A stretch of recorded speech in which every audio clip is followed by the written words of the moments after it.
Praise the Lord everyone. How are you all? ప్రభు కృపలో అందరూ బాగున్నారా? మీరందరూ కూడా బాగున్నారని నమ్ముచున్నాను. ప్రియమైన దేవుని బిడ్డలారా, నా వీడియోస్ ఒకవేళ మీకు నోటిఫికేషన్స్ రావట్లేదా? మరి చాలామంది చూడట్లేదు, చాలామంది సబ్స్క్రైబర్స్ ఉన్నారు, కానీ వారందరూ ఎందుకు వాచ్ చేయట్లేదు అర్థం కావట్లేదు. దేవుని మాటలు వినండి, ఆత్మలో బలపడండి, దీవించబడండి. ప్రతిరోజు కూడా మరి దేవుడిచ్చు గొప్ప వాగ్దానం అనేటువంటి మరి దేవుని యొక్క వాగ్దానం ద్వారా మిమ్మల్ని బలపరచాలని ఇష్టపడుతున్నాను. దయచేసి మీరందరూ కూడా వాచ్ చేయండి, కామెంట్ చేయండి, లైక్ చేయండి, సబ్స్క్రైబ్ చేసుకోండి.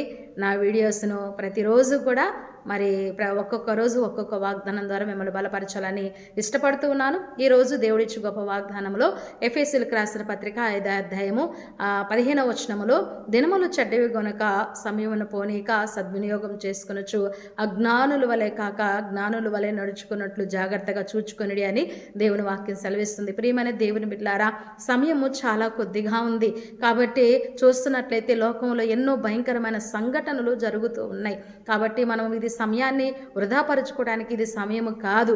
దేవుడిచ్చిన సమయాన్ని సద్వినియోగం చేసుకుని అజ్ఞానుల వలె కాకుండా జ్ఞానము కలిగి మరి నడుచుకున్నట్లయితే మరి దేవుని యొక్క గొప్ప దీవెనలు, ఆశీర్వాదాలు మనం పొందుకుంటాం.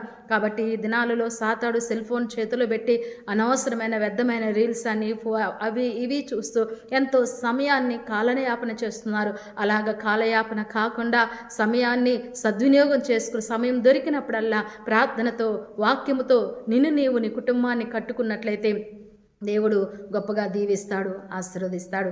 దేవుడి మాటలు మన వెనుకలో దీవించి ఆశీర్వదించును గాక. Amen. Praise the Lord. God bless you.